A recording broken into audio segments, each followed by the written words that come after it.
Well, good morning from McKenzie Mountain. It is the 22nd of April today, about 30 degrees outside this morning. Got up today, it was 29 when I woke up at 5 o'clock this morning. Dark, still just barely. It was turning light when I got up.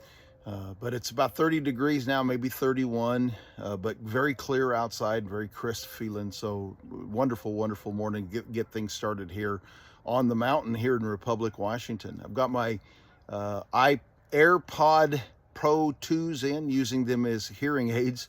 I wear them a lot now, especially during the daytime. I wear them a lot. I don't wear them all the time. I find that I don't really care to have them on when I'm in a crowd of people. And while I have a hard time hearing someone talking to me, especially if they talk with a low voice, these things, for me right now anyway, I hear every other sound louder than I hear a voice.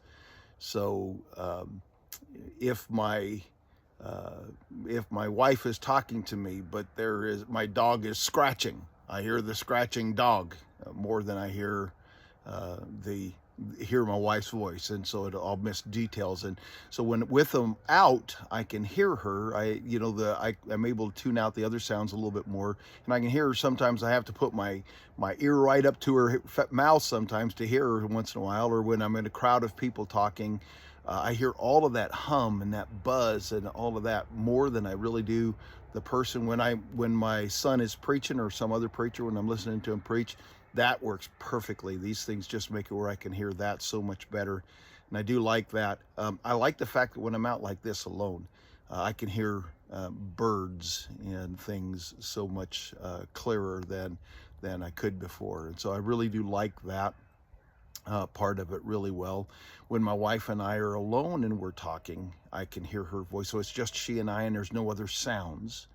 Her voice is amplified, and I hear her really, really well. I like that.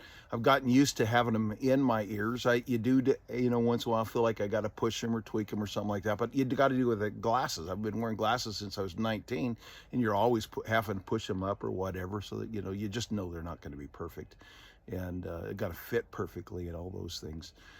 So they're working fine. I will have them in sometimes. I'm not sure what I think about them, using them for making videos and things. I'm not sure really what I think about that yet, as far as the microphones and how the sound comes out in the videos. So I'm just still playing with that a little bit.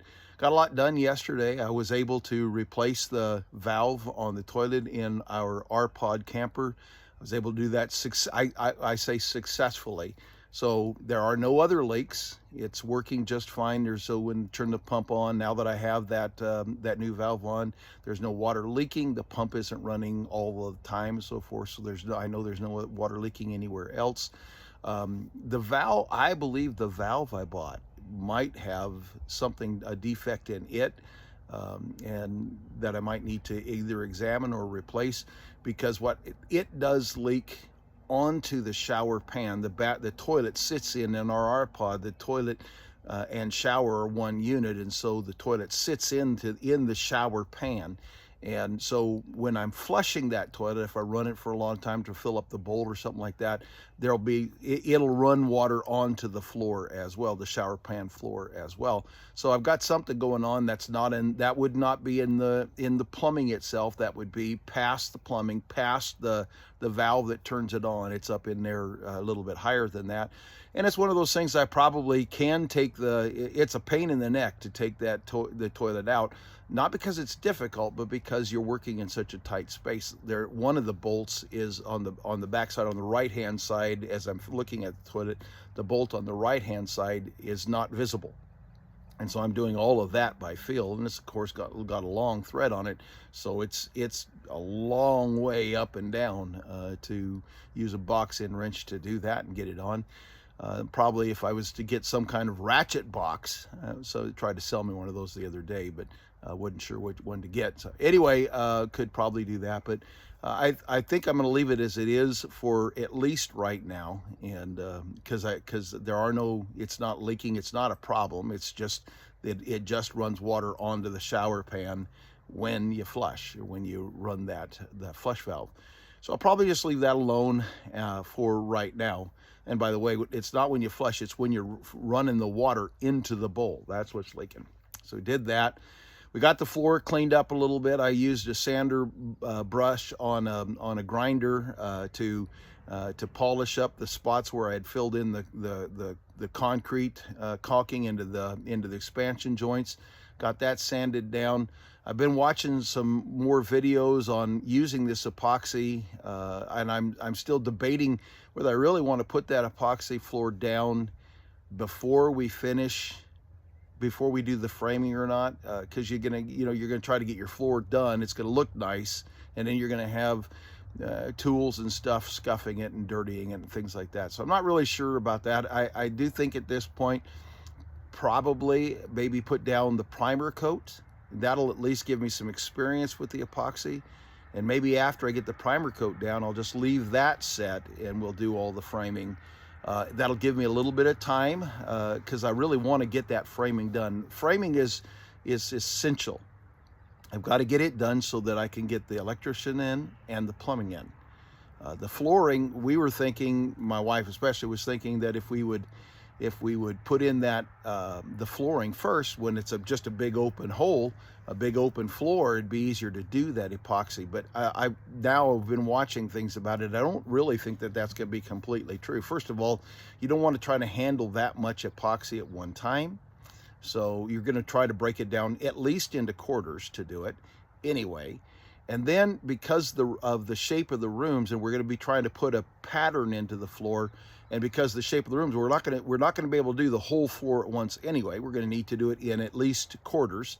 And that means that to match the pattern from quarter to quarter to quarter is going to be a challenge. So instead of doing that, what I felt like I wanted to do is I would do a pattern in the bedroom, and then the pattern in the bathroom and hallway, and a pattern in the spare room. And then I would do another pattern which is just a little bit. This bedroom and the spare room and the hallway is just a little less than half of the house. And then I would use another pattern that would really cover up the living room and kitchen, which is all that's going to be visible. That's the one solid part that's visible. And so I think really it'd work out just fine to do the primer, get it down, and then start with that spare room and do it as my kind of experimental place to work, get it taken care of, and probably have to do that and the bathroom hallway at one time. And then after get that done, then I would do our bedroom, so hopefully a little bit more experience, but our bedroom is almost going to be taken up completely with our bed anyway. And then the final thing would be the kitchen and living room, so that hopefully by that time I'd have kind of worked out how to do all of this. So that's kind of the plan I'm thinking on. And since I think the patterns aren't going to be the same anyway, well, right, I'd be doing right now, I'd be trying to stay within the confines of each of these rooms, but without having actual walls to border and boundary my work. And so I think maybe I'd be better off to have it on the inside anyway. We don't have the materials yet. We got 3 of the 4 of the finish coats kits, 3 of the 4 of them, and we have none of that primer coat yet. So today would have been the day to do it. So I think we're going to leave that off. Probably we're heading out tomorrow. We're going to be going over to Whidbey Island, Oak Harbor, where my oldest son lives. We're going to head over there to see him. And after we visit with him, we'll go over tomorrow. It's about a 7-hour drive. We'll go over there, leave early in the morning, maybe 8 o'clock in the morning, head that direction. We'll spend the evening, go to church with him tomorrow night. And then on Thursday morning, we'll get back up and head back over here. Friday, Saturday, we'll try to do that primer coat and get that set. If the Lord willing, it'll be in, get that kind of taken care of. I yesterday also put the ballast box on the back of the truck. I did a little video on it and already, and so this morning. And so that's all set up. I know my son is hoping to use the tractor for some things off mountain. Some other projects that he's got that are off of McKenzie Mountain. He's going to be taking care of those. And so just some normal things today. I'll be doing my regular routine that I have to do for the upkeep on the Cougar, the RV that we're living in. I'll need to put water in it today, fresh water into the in the freshwater tank. I also like to. We don't drink out of the freshwater tank on the RV. I have extra freshwater bottles, little 3-gallon bottles that I use for that. And I do more filtering for it. Since we're on city water here, I just put the city water right into the freshwater tank in the trailer.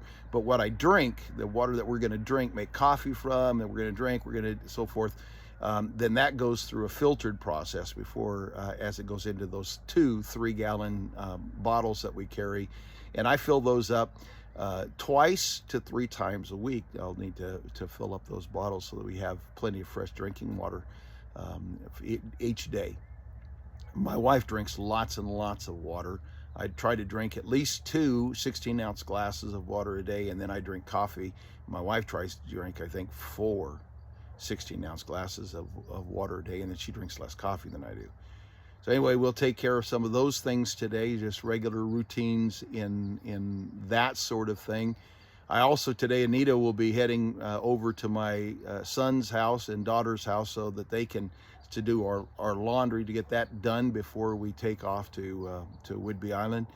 And while she's gone, I'll be recording next week's podcast so that I get the Daily Visits with God podcast done. Right now, I've backed off a lot of the videos. I do Bible study videos on another one of my channels, but I've backed off on those. I've got Bible study videos on one of my channels. I got another channel I call Apologetics Advocates, where I do just, questions and answers and some defense of the Bible and defense of doctrine, so forth. And but I've backed off all of that right now so that I can work on my house. But the 2 things that I do try to keep up, I want to keep up very well, is my blog, my daily blog, Daily Visit with God blog, and my Daily Visits with God podcast. Those things I keep up. And of course, before any of those things are done, and the first thing I did when I woke up this morning is I had a Daily Visit with God. Before I write a Daily Visit with God blog, and before I record a Daily Visit with God podcast, I visit with God every day. And so I've taken some time to do that this morning as already. And so those things are taken care of today. So wherever you are, whatever you're doing, God bless you and keep you through the day.